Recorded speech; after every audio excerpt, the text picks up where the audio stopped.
Welcome back to my channel. So for today's video, I'm going to review the St.Ives Blackhead Clearing Green Tea Scrub. So ito, matagal ko na talagang gustong bilhin ito sa Watson and sa Metro. Kaso, lagi siyang out of stock sa Lucena. So finally, nakabili na rin ito ko last month.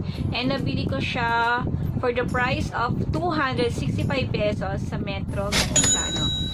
So, ito, bakit ko siya gustong itry? Kasi marami ako napanood ng magagandang review about this product and gusto ko siyang itry. So, isa sa mga napanood ko, sabi niya, mentholated daw ito si St.Ives Blackhead Clearing Scrub. So, mahilig talaga ako sa mga facial scrub na merong yung malamig siya sa face, lalo na kapag sobrang init and gusto mo maghilamos, gusto mo mag-facial scrub. So, gusto ko talaga yung nakaka-refresh ng pakiramdam kapag ginagamit. So, basahin ko na muna kung ano-ano ba yung mga kiniklaim ni St.Ives Blackhead Clearing Green Tea Scrub. So, kung mapapansin nyo guys, ilalapit ko lang siya. So, meron siyang taklob dito na, yeah, meron silang tinakloban dito and this one also tinakloban din ito. Pero since kahit tinakloban nila, kita ko pa rin, nababasa ko pa rin yung mga nakasulat. So sabi niya dito, yung tinakloban niya is para siyang for acne treatment. So tanggalin na natin siya guys kung bakit niya. Actually nababasa ko kasi masyado lang maliwanag. So ito yung tinakloban nila, so tanggalin natin. So bakit nila tinakloban? So, tanggalin ulit natin. Pakita ko sa inyo kung ano yung mga tinakloban nila. So, ayan, tinanggal ko yung kanina may taklob to, ngayon meron na. Ang nakalagay dito is oil-free salicylic acid acne medication. So, ibig sabihin, for acne pala to. So, may mga treatment for pimples, acne, yung gano'n. So, isa pa, tanggalin ko rin yung nasa likuran. So, basahin ko muna yung mga itinaklob niya. So, tinakloban niya siya ng green tea scrub, imported, distributed by Grand Dragon Enterprises, 81 Hill Puyat yung address. Address pala yung tinakloban niya. So, tanggalin na naman natin siya. Jusera tayo eh. Ayan. Bakit? Ay, hindi kamali sila. Charot. Ayan, takloban na natin. So, ito yung hindi ko na masyadong matanggal yung ano. Medyo nakadikit-dikit pa siya. So, dapat pala basang-basa. Malapit niya. Kasi dapat pala binasa ko siya muna. Hindi ko siya matanggal. Ayan, nakikita niyo na ba? Ayan, yung tinatanggal ko. Basahin natin. Ayan, medyo nababasa ko na siya. So, yung tinakloban niya dito is purpose talaga niya. Is tong purpose is acne treatment. So, salicylic acid 1.1% and hindi ko siya mabasa guys. For the management of uses niya is for the management of acne. Helps keep skin clear of new blackheads and acne blemishes. So, okay na rin guys. Bakit nila kailangan takloban? So, di ba marami naman din naghahanap ng mga talagang pang-treatment for acne, green tea scrub. So, marami naghahanap nito. So, isa pa sa mga kiniklaim nila is clear blackheads and unclogged pores. So, yun nga. Kaya ko siya binili kasi napansin ko nito lately, last month, nagkakaroon na ako ng mga blackheads dito. Kaya, and unclogged pores. So, ibig sabihin, hindi magbubutas-butas yung ating face kapag ginamit natin siya. Kasi nga, di ba, pagka minsan medyo kapag nag-ano ka ng mga blackheads, nag-iiwan siya ng mga butas-butas na mga maliliit. And this also product contains 170 grams. And, ayan, this also product is from Unilever. From America's #1 scrub brand, this scrub contains 100% natural exfoliants to unclog dirt and oil from pores for clear, radiant skin. So, ayan. So, I don't think, siguro yung iba, kaya, para alam ko marami naghahanap talaga ng for acne, yung mga solution for acne. Siguro, iniisip nila na, ayun nga, pang acne lang to, paano naman yung mga walang pimples, hindi nila to kailangan. So, ayan. So, I think naman, hindi naman natin kailangan intayin pang magkaroon ng acne. Siguro maganda na rin to para i-maintain, para hindi ka magkaroon ng mga blackheads. Kahit wala ka namang blackheads or acne, pwede mo naman tong gamitin. So, ayan, kasi ginamit ko siya kahit wala naman akong ganun acne. Pero meron akong blackheads dito. And yun nga, yan, i-review ko na nga itong product na to. So, andun ko na naman nasabi.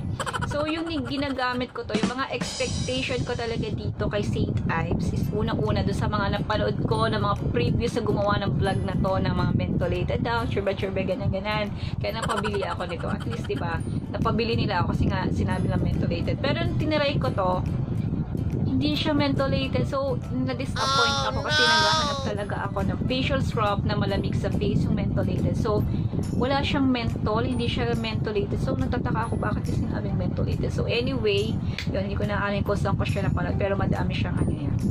Doon ko siya napanood. So, in-expect ko talaga malamig siya sa face. So, hindi siya malamig sa face. So, as in, wala lang. Pero, kahit hindi siya mentholated, nagustuhan ko siya dahil yung mga bits niya guys is sobrang pinong-pino lang talaga. Like for me, I have a sensitive skin. Yan, sabihin ko na naman sa mga hindi nakapanood. Meron akong sensitive skin and kaya ko siya nagustuhan. So, dahil nga, sobrang liliit lang ng bits niya. So, napaka-pinong-pino talaga. So, ito nga pala yung isa sa mga video ko kung nung naray ko tong si St.Ives. So, pa-flash ko na lang siya dyan.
So, ayan guys, napanood nyo na yung paglalagay ko nitong St.Ives. Actually, hindi ko naman siya binababad ng ganun katagal. Siguro 1 minute lang.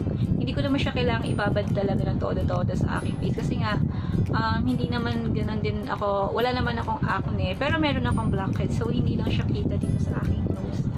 Dito pa. Hindi naman kita. So, yun. Yun yan, nagustuhan ko sa kanya.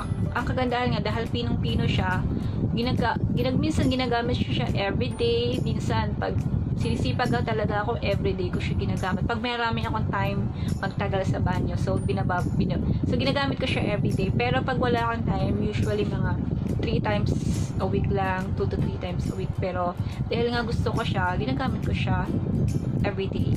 So yun lang naman, kahit hindi siya mentholated. And dahil nga sobrang kunti lang talaga, sobrang kunti lang yung kailangan mong ilagay sa yung face.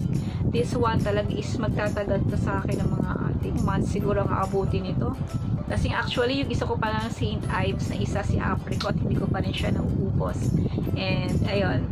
And by the way, sa mga magtatanong, nakakaputi ba to? Hindi po ito nakakaputi. Pero nakakapagtanggal po siya ng mga blackheads, as in tanggal talaga yung mga blackheads mo sa yung face, lalo na sa nose. So usually dito naman tayo nagka-blackheads, pero hindi naman siya nakakaputi.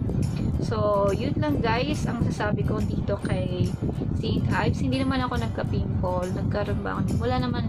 Meron lang ako siguro nung mga kauna-una kong gamit, nagkaroon ako dito ng pimple, maliit lang, pero after mga 2 days hindi na rin siya, natanggal na rin siya ng kanya. Nag-worry nga ako kasi nga sabi ko baka gawa kay St.Ives na ganito dahil gumagamit ako nito, pero nawala rin naman siya kasi nung ginamit ko siya kasi dire-diretso everyday, nagka-pimple ako, so nag-stop ako, tapos yung nawala na, bumalik ulit ako dito, so hindi na naman ako nagkaroon ng pimple. Siguro baka nagkataon lang, dahil hindi naman siguro dahil dito, siguro nagkataon lang na nagka-pimple ako that time, and ayun, nawala na rin naman siya nung pusa.